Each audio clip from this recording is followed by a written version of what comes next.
ख़बर है खानापुर वाले इलाके में खानापुर लगू चोई शाख वट खानापुर पुलिस मुबैना मुकाबले में बिन वारे ने गुलाम मुस्तफ़ा उर्फ नन्नो सुमरो अली असगर मारफानी के मारण की दावा कई है।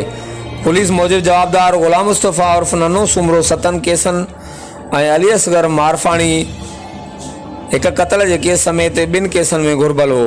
पुलिस पारां जवाबदारन खां हथियार हथ करण की दावा कई वही है। जी नाज़रीन, असां खानापुर में आम ख़बर जी आगाही शेयर कयूं पिया। खानापुर लगू चोई शाख वट खानापुर पुलिस मुबैना पुलिस मुकाबले में बिन वारनि गुलाम मुस्तफ़ा उर्फ नन्नो सुमरो अली असगर मारफानी के मारण की दावा कई है। पुलिस मूजिब जवाबदार गुलाम मुस्तफ़ा उर्फ नन्नो सुमरो 7 केसन में जॾहिं त जवाबदार अली असगर मारफानी एक कत्ल केस समेत 2 केसन में घुरबल हो। पुलिस पारां जवाबदारन खां हथियार हथ करण की दावा भी कई वही है। हर वक्त आगाह लाइ ॾिसंदा रहो JTN वेब न्यूज़।